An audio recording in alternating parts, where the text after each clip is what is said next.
ಇತ್ತೀಚಿನ ಸಂಚಿಕೆಗಳನ್ನು ಜಾಹೀರಾತಿನ ಕಿರಿಕಿರಿ ಇಲ್ಲದೆ ನೋಡಿ.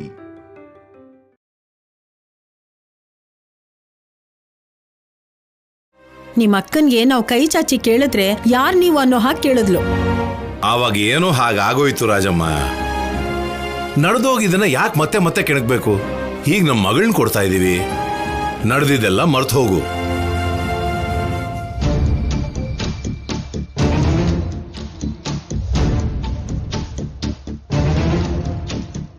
ಹಳ್ಳಿಯ ಬರ್ತಿದ್ದಾನೆ, ನೀನೇನ್ ಮಾತಾಡ್ಬೇಡ ರಾಜಮ್ಮ.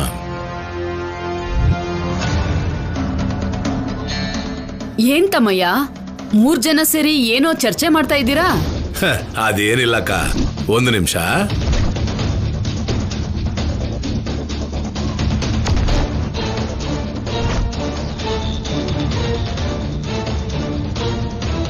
ಹಳ್ಳಿ ಅಂದ್ರೆ ಲಕ್ಷ್ಮಿ ನಿಮ್ ಜೊತೆ ಶಾಪಿಂಗ್ ಹೋಗ್ಬೇಕು ಅಂತಿದ್ದಾಳೆ. ಇಬ್ರು ಸೇರಿ ಬಟ್ಟೆ ತಗೊಳ್ಳಿ. ಇಷ್ಟೊಂದು ದುಡ್ಡ? ತಗೊಳ್ಳಿ ಹಳ್ಳಿ ಅಂದ್ರೆ.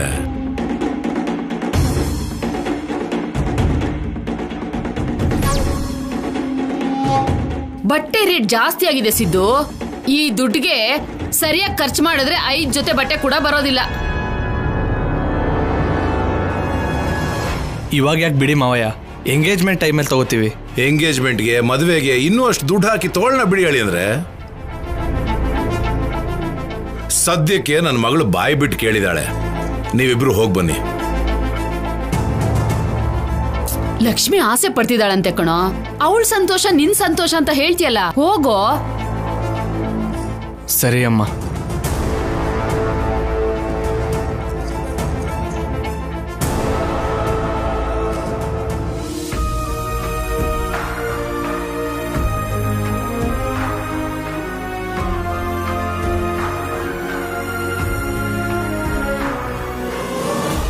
ಎಷ್ಟೇ ಬೈದ್ರು, ಎಷ್ಟೇ ಕೋಪ ಮಾಡಿಕೊಂಡ್ರು ನನ್ನ ಮೇಲಿನ ಪ್ರೀತಿ ಮಾತ್ರ ನಿನಗೆ ಕಡಿಮೆ ಆಗಲ್ಲ ಕಲ್ಯಾಣಿ. ಆದರೆ ಸಂಪದ ವಿಷಯದಲ್ಲಿ ನೀನು ಈ ಮನೆಯವರೆಲ್ಲ ಸ್ವಲ್ಪ ಕರುಣೆ ತೋರಿಸಿದ್ರೆ ಚೆನ್ನಾಗಿರುತ್ತೆ.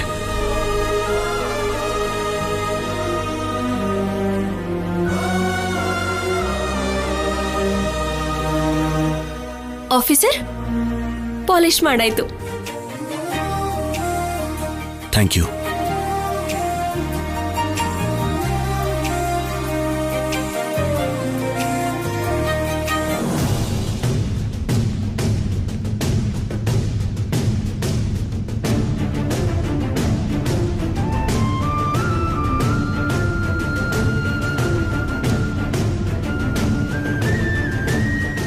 ಏನ್ ಹುಡುಕ್ತಾ ಇದ್ದೀರಾ ಆಫೀಸರ್? ಏನಿಲ್ಲ ಹೇಳಿ, ಪರವಾಗಿಲ್ಲ. ಸಂಪದ ಕಾಣಿಸ್ತಿಲ್ವಲ್ಲ, ಅದಕ್ಕೆ. ನಾನು ಮನೆಯಿಂದ ಆಚೆ ಕಳಿಸ್ಬಿಟ್ಟಿದ್ದೀನೇನೋ ಅಂತ ಅನುಮಾನನಾ? ಹಾಗಲ್ಲ. ಸಂಪದ, ಟಿಫನ್ ಮಾಡಿದ್ಯಾ? ಇಲ್ಲ ರೀ, ಮಾಡ್ತೀನಿ. ಕೇಳಿದ್ದಕ್ಕೆ ತುಂಬಾ ಥ್ಯಾಂಕ್ಸ್ ರೀ.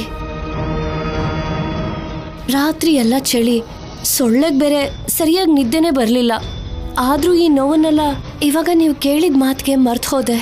ಸಾರಿ ಸಂಪದ, ಅಮ್ಮನ ಬಗ್ಗೆ ನಿನಗೆ ಗೊತ್ತಿರೋದೇ ಅಲ್ವಾ, ಅದಕ್ಕೆ ನಾನೇನು ಮಾತಾಡೋಕ್ಕಾಗಲಿಲ್ಲ. ಅಯ್ಯೋ, ನೀವು ನನಗೆ ಸಾರಿ ಹೇಳೋದು ಯಾಕ್ರಿ? ಅಷ್ಟಕ್ಕೂ ನಾನು ಮಾಡಿರೋ ತಪ್ಪುಗಳಿಗೆ ನನ್ನನ್ನು ಬೇರೆಯವ್ರಂತೂ ಕ್ಷಮಿಸಲ್ಲ. ಆದರೆ ನೀವು ದೊಡ್ಡ ಮನಸ್ಸು ಮಾಡಿ ಕ್ಷಮಿಸಿ ಮನೇಲಿರೋದಕ್ಕೆ ಆಶ್ರಯ ಕೊಟ್ಟಿದ್ದೀರಾ. ಅಷ್ಟಕ್ಕೂ ನನ್ನನ್ನು ಈ ಮನೇಲಲ್ಲ, ಕೊಟ್ಟಿಗೆಲಿರೋ ಅಂದ್ರೂ ಇರ್ತೀನ್ರಿ. ಸಂಪದ, ನೀನು ತಪ್ಪು ಮಾಡಿದ್ಯಾ, ಅದು ತಪ್ಪು ಅಂತ ತಿಳ್ಕೊಂಡು ಪಶ್ಚಾತ್ತಾಪ ಪಡ್ತಿದ್ಯಾ.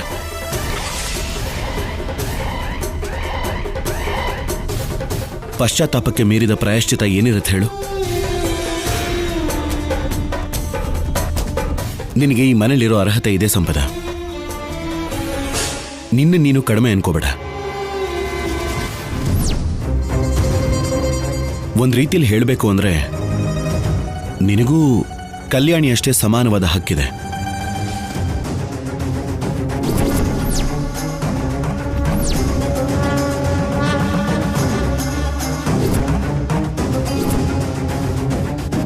ಸಾಕು ರೀ, ಈ ಮಾತು ಸಾಕು.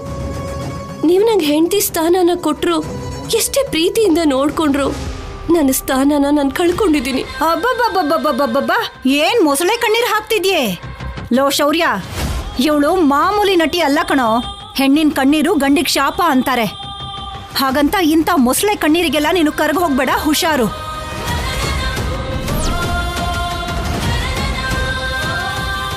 ಮನೆ ಕಾಲಿಡೋದು ದೊಡ್ಡ ವಿಷಯ ಅಲ್ಲ ಕಣೋ. ಸೊಸೆ ಅಂದ್ರೆ ಮನೆ ಗೌರವನ ಕಾಪಾಡ್ಕೊಂಡು ಹೋಗೋ ತರ ಇರ್ಬೇಕು, ಮನೆಗೆ ಬೆಳಕನ್ ಕೊಡೋ ತರ ಇರ್ಬೇಕು, ಮನೆಗೋಸ್ಕರ ಮನೇಲಿರೋ ಮನುಷ್ಯರಿಗೋಸ್ಕರ ಎಂತ ತ್ಯಾಗಕ್ಕಾದ್ರೂ ಸಿದ್ಧವಾಗಿರ್ಬೇಕು. ಆದ್ರೆ ಈ ಸಂಪದಗೆ ಇದರಲ್ಲಿ ಒಂದು ಗುಣ ಕೂಡ ಇಲ್ಲ.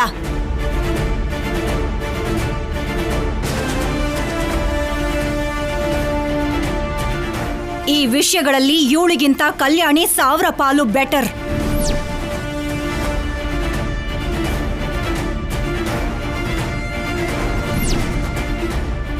ಕಾಲಿಗೆ ಗಾಜಿನ ಪೀಸ್ ಚುಚ್ಕೊಂಡ್ರು ಅಖಂಡ ಜ್ಯೋತಿನ ಕೆಳಗಡೆ ಇಳಿಸ್ಲಿಲ್ಲ.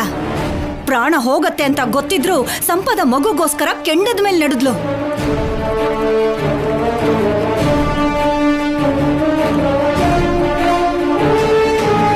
ಇದೆಲ್ಲದಕ್ಕಿಂತ ಮುಖ್ಯವಾಗಿ ಸಂಪದ ತರ ಮನೆ ಹಾಳು ಮಾಡೋ ಕೆಲಸ ಮಾಡಿಲ್ಲ ಅವಳು.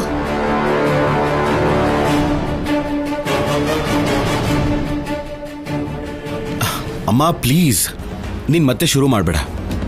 ನಾನು ಸ್ಟೇಷನ್ಗೆ ಹೋಗಿ ಬರ್ತೀನಿ. ಸಂಪದ, ಹುಷಾರು. ನಿಂತ್ಕೋ ಶೌರ್ಯ. ಮೊದಲೇ ದಿನಗಳು ಚೆನ್ನಾಗಿಲ್ಲ, ಮನೇಲಿ ಶಕುನಗಳು ಕೂಡ ಸರಿಯಾಗಿಲ್ಲ. ಪ್ರತಿದಿನ ಹೊರಗಡೆ ಹೋಗೋಕ್ಕೂ ಮುಂಚೆ ನೀನ್ ಹೆಂಡತಿ ಮುಖ ನೋಡ್ಕೊಂಡೆ ಹೋಗು. ನಿಜಾನೇ ಶೌರ್ಯ, ಹಾಗೆ ಮಾಡಿದ್ರೇನೆ ಒಳ್ಳೇದು. ಆದ್ರೆ ನನಗೊಂದು ಡೌಟ್ ಅತ್ಗೆ. ಹೆಂಡತಿ ಅಂದ್ರೆ ನಿನ್ ಪ್ರಕಾರ ಮೊದಲನೇ ಹೆಂಡತಿ ಸಂಪದಾನ, ಇಲ್ಲ ಅಂದ್ರೆ ಎರಡನೇ ಹೆಂಡತಿ ಕಲ್ಯಾಣಿನಾ?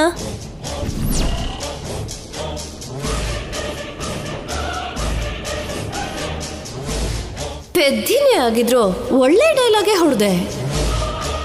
ಲಾಜಿಕ್ ಪ್ರಕಾರ ಅಂತೂ ಸಂಪದಾನೇ ಮೊದಲನೇ ಹೆಂಡತಿ, ಅವಳೇ ಎದುರು ಬರ್ಬೇಕು ಅಲ್ವಾ?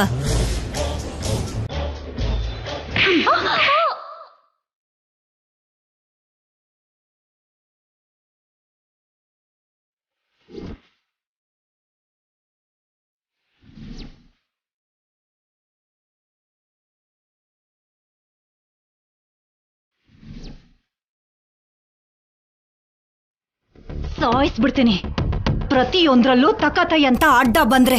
ನಾನೇನಂದೆ ಅತ್ಗೆ, ನಿಜಾನೇ ಅಲ್ವಾ ಹೇಳಿದ್ದು? ಸಾಕು, ಬಾಯ್ ಮುಚ್ಚೆ. ಹೆಂಡತಿ ಅಂದ್ರೆ ಗಂಡನ್ ಮನೆ ಮರ್ಯಾದೆ ತೆಗೆದು ಹೋಗೋಳಲ್ಲ. ಗಂಡನೇ ಪ್ರಾಣ ಅಂತ ಬದುಕೋಳು, ಗಂಡನ್ನ ತನ್ನ ಕಣ್ಣಲ್ಲಿಟ್ಕೊಂಡು ನೋಡ್ಕೊಳ್ಳೋಳು. ಕಲ್ಯಾಣಿ, ಇವತ್ತಿಂದ ಶೌರ್ಯ ಮನೆಯಿಂದ ಆಚೆ ಹೋಗುವಾಗ ನೀನ್ ಅವನ್ ಕಣ್ಮುಂದೆ ಬರಬೇಕು.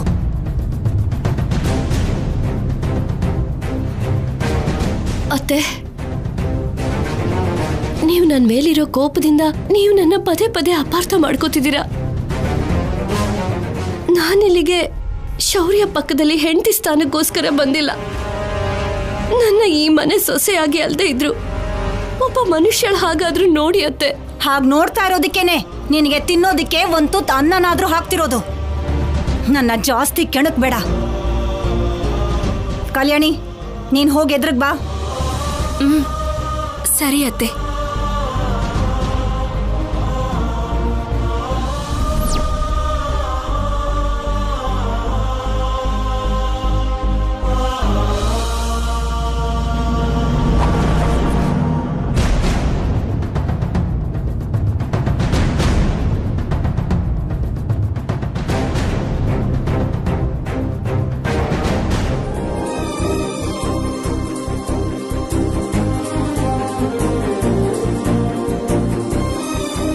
ದಮಯಂತಿ, ಈಗ್ಲಾದ್ರೂ ಕಲ್ಯಾಣಿನ ಅರ್ಥ ಮಾಡ್ಕೊಂಡಿಯಲ್ಲ ನೀನು.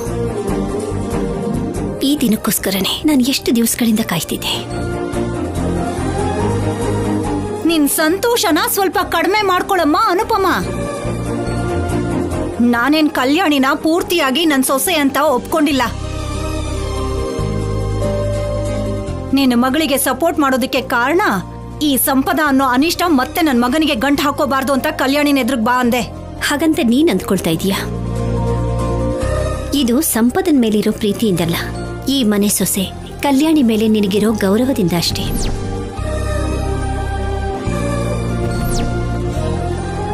ನಾನು ಹೀಗೆ ಹೇಳ್ತಿದ್ದೀನಿ ಅಂತ ತಪ್ಪಾಗಿ ಅನ್ಕೋಬೇಡಿ ಅಮ್ಮ.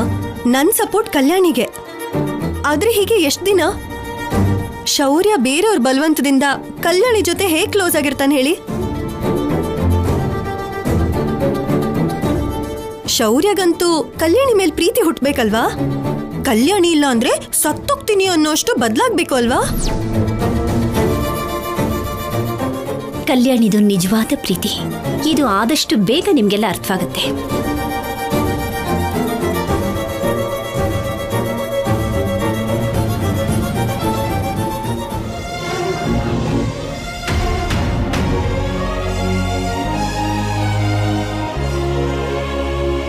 ಪ್ರತಿದಿನ ಹೊರಗಡೆ ಹೋಗೋಕ್ಕೂ ಮುಂಚೆ ನಿನ್ ಹೆಂಡತಿ ಮುಖ ನೋಡ್ಕೊಂಡೆ ಹೋಗು. ಹೆಂಡತಿ ಅಂದ್ರೆ ನಿನ್ ಪ್ರಕಾರ ಮೊದಲನೇ ಹೆಂಡತಿ ಸಂಪದಾನ ಇಲ್ಲ ಅಂದ್ರೆ ಎರಡನೇ ಹೆಂಡತಿ ಕಲ್ಯಾಣಿನ?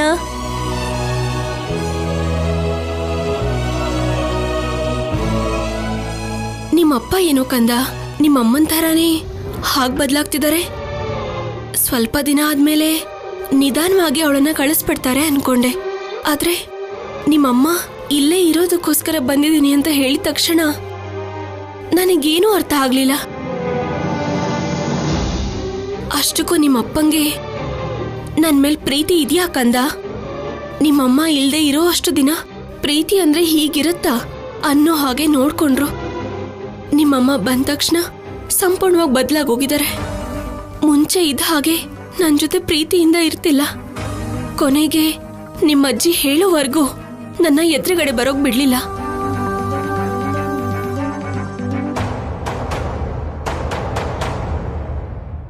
ಅಷ್ಟಕ್ಕೂ ಯಾಕೆ ಈ ತರ ಮಾಡ್ತಿದ್ದಾರೆ? ಮತ್ತೆ ನಿಮ್ಮಮ್ಮನ ಮೇಲೆ ನಿಮ್ ತಂದೆ ಮನ್ಸಲ್ಲಿ ಪ್ರೀತಿ ಹುಟ್ಟಿದ್ಯಾ? ನನ್ನ ನಿಧಾನವಾಗಿ ಮರೆತು ಹೋಗ್ತಿದ್ದಾರಾ?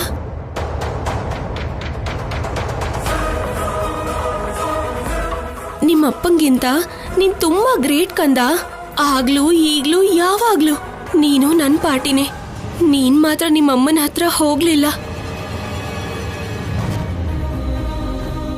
ನಿಮ್ಮಮ್ಮ ಕರೆಕ್ಟ್ ಅಲ್ಲ ಅಂತ ನಿನ್ಗೆ ಅರ್ಥ ಆಗಿದೆ ಅನ್ಸುತ್ತೆ. ಈ ವಿಷಯ ನಿಮ್ಮಪ್ಪಂಗೆ ಯಾವಾಗ ಅರ್ಥ ಆಗತ್ತೆ ಕಂದ? ನಾನು ಆ ದಿನಕ್ಕೋಸ್ಕರ ಕಾಯ್ತಾ ಇದ್ದೀನಿ. ಕಂದ ನಿಲ್ಲು. ಏನ್ ಕಂದ? ಹೆತ್ರೆ ಮಾತ್ರ ನಿನ್ ಮಗು ಆಗಲ್ಲ. ಇವನು ನನ್ ಮಗ, ನನ್ ಕಂದ. ಇನ್ನೊಂದ್ಸಲ ನೀನ್ ಕಂದ ಅಂದ್ರೆ ನಾನ್ ಸುಮ್ನೆ ಇರೋದಿಲ್ಲ. ಯಾವತ್ತಾದ್ರೂ ಇವನ್ನ ಎತ್ಕೊಂಡು ಆಡ್ಸಿದ್ಯಾ? ಅಷ್ಟಕ್ಕೂ ಇವನ್ ಮುಖ ಸರಿಯಾಗಿ ನೋಡಿದ್ಯಾ? ಇದ್ದಕ್ಕಿದ್ದ ಹಾಗೆ ಪ್ರೀತಿಸೋ ಹಾಗೆ ನಾಟಕ ಆಡ್ಬೇಡ. ನಿನ್ ನಾಟಕ ಏನಿದ್ರು ಆಫೀಸರ್ ಮುಂದೆ ಇಟ್ಕೋ. ಒಳ್ಳೆಯವರಲ್ವಾ, ನಂಬಿಡ್ತಾರೆ. ನಿನ್ನ ದುರ್ಬುದ್ಧಿ ನನಗ್ ತಾನೇ ಗೊತ್ತಿರೋದು. ಸಾಕು, ನಿಲ್ಲಿಸ್ತ್ಯಾ?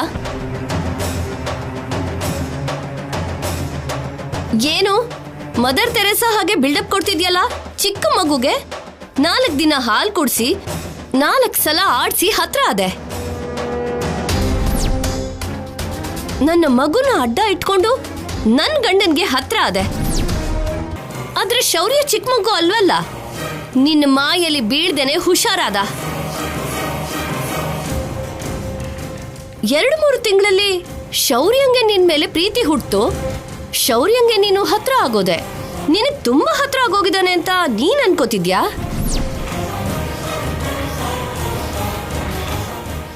ಅದೇ ಶೌರ್ಯನ್ ಜೊತೆ ನಾನು 2 ವರ್ಷ ಸಂಸಾರ ಮಾಡಿದೀನಿ. ಮತ್ತೆ ನನ್ ಮೇಲೆ ಶೌರ್ಯಂಗೆ ಎಷ್ಟು ಪ್ರೀತಿ ಇರ್ಬೇಕು? ನಾನ್ ಶೌರ್ಯನ ಎಷ್ಟು ಅರ್ಥ ಮಾಡ್ಕೊಂಡಿದೀನಿ. ಅಷ್ಟೆಲ್ಲ ಅರ್ಥ ಮಾಡ್ಕೊಂಡಿರೋಳೆ ಆಗಿದ್ರೆ ಶೌರ್ಯ ನಿನ್ನ ಎಷ್ಟು ಪ್ರೀತಿ ಮಾಡ್ತಿದ್ದ ಅಂತ ಗೊತ್ತಿದ್ದು ಆ ಸಿದ್ದು ಜೊತೆ ಹೇಗೆ ಹೊರಟೋದೆ? ನಾಚಿಕೆ ಆಗಲ್ವಾ ನಿನ್ನೆ? ಅಜ್ಜಿ, ಸಂಪದಾಗೆ ಹೊಡಿಬೇಡಿ.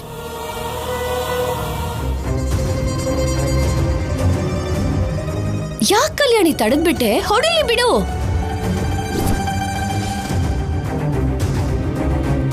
ನೀನ್ ನನ್ನ ಹೊಡಿಯಕ್ ಬಿಡೋದಿಲ್ಲ. ಯಾಕೆ ಅಂದ್ರೆ ನೀನ್ ತುಂಬಾ ಇಂಟೆಲಿಜೆಂಟ್ ಅಲ್ವಾ? ನನ್ ಮೇಲೆ ಯಾರಾದ್ರೂ ಕೈ ಮಾಡಿದ್ರೆ ಶೌರ್ಯ ಫಸ್ಟ್ ನಿನ್ನ ಬಿಟ್ಬಿಡ್ತಾನೆ.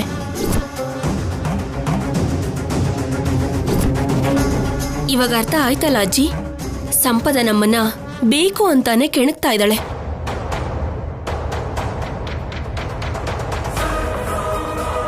ಆಫೀಸರ್ ಹತ್ರ ನಮ್ಮನ್ನ ಕೆಟ್ಟವರಾಗಿ ಮಾಡಿ ಅವ್ರ ಹತ್ರ ಸಿಂಪದಿ ಗಿಟ್ಟಿಸ್ಕೊಂಡು ಹತ್ರ ಆಗೋದಕ್ಕೆ ನೋಡ್ತಾ ಇದ್ದಾಳೆ.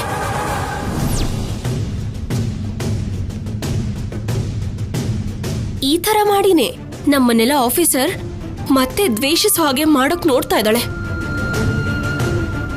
ಎಷ್ಟು ದಿನ ಈ ತರ ಮಾಡ್ತಾಳೋ ನಾವು ನೋಡೋಣ. 100 ತಪ್ಪು ಮಾಡಿ ಶಿಶುಪಾಲಂಗು ಅವನ್ ಪಾಪದ ಕೊಡ ತುಂಬ್ಲಿ ಅಂತ ಕೃಷ್ಣ ಕಾದ್ನಂತೆ. ಸಂಪದನ್ ಪಾಪದ ಕೊಡ ತುಂಬಿದ ತಕ್ಷಣ ಆಫೀಸರೇ ಕುತ್ಕೆ ಕೈ ಹಾಕಿ ಹೊರಗಡೆ ದಬ್ತಾರೆ. ಅಲ್ಲಿವರೆಗೂ ವೆಯ್ಟ್ ಮಾಡೋಣ. ನೀವು ತುಂಬಾ ಎಕ್ಸ್ಪೆಕ್ಟ್ ಮಾಡ್ತಿದ್ದೀರಾ. ಸೀನ್ ಪೂರ್ತಿ ರಿವರ್ಸ್ ಅಲ್ಲಿ ಇರುತ್ತೆ. ನಾನ್ ನಿನ್ ಸ್ಥಾನಕ್ಕೆ ಬರೋದಕ್ಕೆ ಜಾಸ್ತಿ ಟೈಮ್ ತಗೊಳಲ್ಲ ಬಿಡು, ಬೇಗನೆ ಫಿನಿಶ್ ಮಾಡ್ತೀನಿ. ಎಷ್ಟು ಕೊಬ್ಬು ಬಂದಿದೆ ಇವಳಿಗೆ. ಹೇಗ್ ಬಂತು, ಯಾರನ್ನ ನೋಡ್ಕೊಂಡು? ಶೌರ್ಯ ಅಮ್ಮ, ಶೌರ್ಯನೇ ಅವಳಿಗಿರೋ ಬಲ. ಶೌರ್ಯನ್ ಮುಂದೆ ಬದಲಾಗಿರೋ ತರ ನಾಟಕ ಮಾಡ್ತಾ ಇದ್ದಾಳೆ ಇವಳು. ಸಂಪದ ಎಂಥವಳು, ಅವಳ ನಡವಳಿಕೆ ಎಂಥದ್ದು ಅಂತ ಶೌರ್ಯನಿಗೆ ಗೊತ್ತಾಗೋವರೆಗೂ ಇವಳು ಹೀಗೆ ನಾಟಕ ಮಾಡ್ತಿರ್ತಾಳೆ.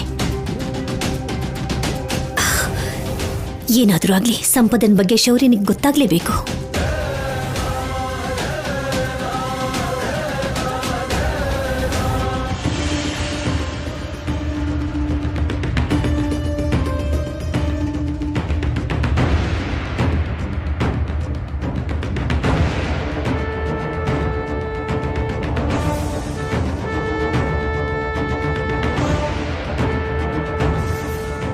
Good morning madam.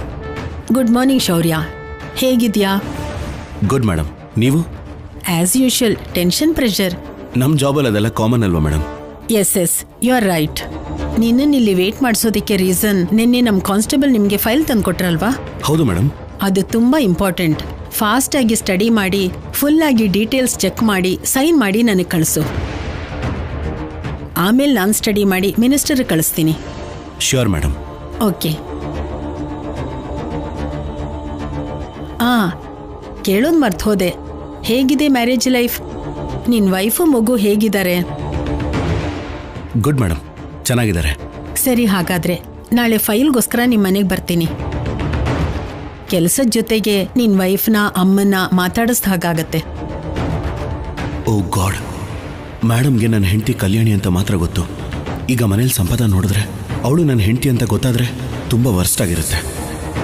ಶೌರ್ಯ, ಏನು ಯೋಚನೆ ಮಾಡ್ತಿದ್ಯಾ? ಏನಿಲ್ಲ ಮೇಡಮ್, ನಾಳೆ ಮೇ ಬಿ ನನ್ನ ವೈಫ್ ಇರಲ್ಲ ಅನ್ಸುತ್ತೆ, ಊರಿಗೆ ಹೋಗ್ತೀನಿ ಅಂತಿದ್ಲು. ಅದ್ರ ಬಗ್ಗೆನೇ ಯೋಚನೆ ಮಾಡ್ತಿದ್ದೆ. ಹೌದಾ? ಓಕೆ. ನಾನು ಫೈಲ್ ತರ್ತೀನಿ ಬಿಡಿ ಮೇಡಮ್. ನನ್ನ ವೈಫ್ ಊರಿಂದ ಬರ್ತಿದ್ದ ಹಾಗೆ ನಾನೇ ಕಾಲ್ ಮಾಡಿ ಹೇಳ್ತೀನಿ. It's okay. ಮತ್ತೆ ಹೇಳ್ತಿದ್ದೀನಿ, ಆ ಫೈಲ್ ವೆರಿ ಇಂಪಾರ್ಟೆಂಟ್. ಸರಿಯಾಗಿ ಚೆಕ್ ಮಾಡು. ಸರಿ ಮೇಡಮ್.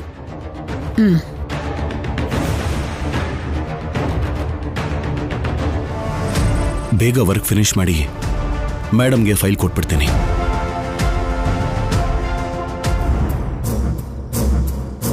ಲಾಭ ಇಲ್ಲ. ದಮಯಂತಿ ಅತ್ತೆನ ಅನುಪಮಮ್ಮ ಅವ್ರನ್ನ ನೋಡ್ಕೊಂಡು ಕಲ್ಯಾಣಿ ತುಂಬಾ ಓವರ್ ಮಾಡ್ತಿದ್ದಾಳೆ. ಶತ್ರುಗಳು ಬಲ ಪಡೆಯೋದ್ರೊಳಗಡೆ ಮತ್ತೆ ಚೇತರಿಸ್ಕೊಳಕ್ಕಾಗದಿರೋಷ್ಟು ಏಟ್ ಕೊಡ್ಬೇಕು. ಇದು ರಾಜನೀತಿ. ಅದನ್ನ ಈಗ್ಲೇ ನಿನ್ ಮೇಲೆ ಪ್ರಯೋಗಿಸ್ತೀನಿ ಕಲ್ಯಾಣಿ. ನಿನ್ನ ಹೇಗಾದ್ರೂ ಶೌರ್ಯ ಅಸಹ್ಯ ಪಟ್ಕೊಳ್ಳೋ ಹಾಗೆ ಮಾಡ್ಬೇಕು. ನನಗ್ ನೀವು ಹೊಡೆದ್ರಿ, ಬೈದ್ರಿ ಅಂದ್ರೆ ಒಳ್ಳೇದೇ ಆಯ್ತು ಅಂತ ದಮಯಂತಿ ಅತ್ತೆ ಖುಷಿ ಪಡ್ತಾಳೆ. ಶೌರ್ಯ ಏನು ಅನ್ನೋದಿಲ್ಲ. ಅದಕ್ಕೆ ಈ ಸಲ ಶೌರ್ಯನ್ನ, ದಮಯಂತಿ ಅತ್ತೆನ ಇಬ್ಬರನ್ನೂ ನಿನಗ್ ರಿವರ್ಸ್ ಆಗೋ ಹಾಗೆ ಮಾಡ್ತೀನಿ. ಯಾವ ಫೈಲನ್ನ ನನ್ನ ಕೈಯಿಂದ ನೀನ್ ಕಿತ್ಕೊಂಡ್ಯೋ ಅದೇ ಫೈಲಿಂದಾನೇ ನಿನಗ್ ಬಯಸ್ತೀನಿ.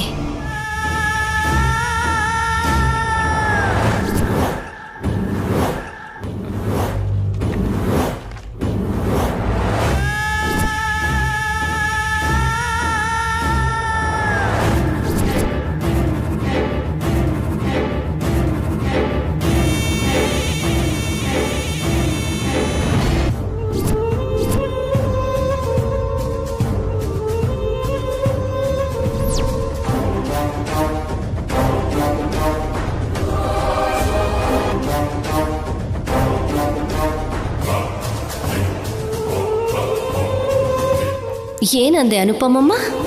ನಿನ್ನ ಮಗಳ ತಂಟೆಗೆ ಬಂದ್ರೆ ಸಾಯಿಸ್ಬಿಡ್ತೀಯಾ? ಇವಾಗ ನಾನು ಡೈರೆಕ್ಟ್ ಆಗಿ ಬರ್ತಿಲ್ಲ. ಶೌರ್ಯನ, ದಮಯಂತಿ ಅತ್ತೆನ ನಿಮ್ಮ ಮಗಳ ಕಡೆ ಡೈವರ್ಟ್ ಮಾಡ್ತಿದ್ದೀನಿ.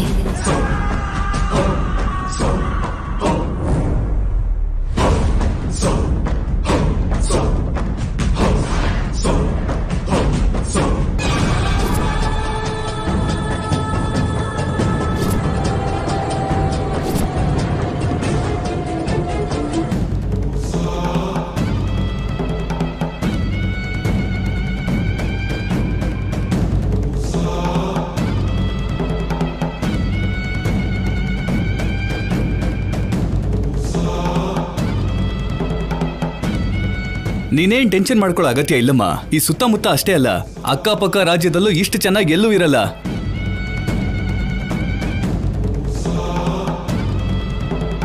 ಇವಾಗ ಈ ಪೇಪರ್ಸ್ನ ಇಲ್ಲಿ ಹತ್ರದಲ್ಲೇ ಎಲ್ಲಾದ್ರೂ ಸುಟ್ರೆ ಅನುಮಾನ ಬರುತ್ತೆ.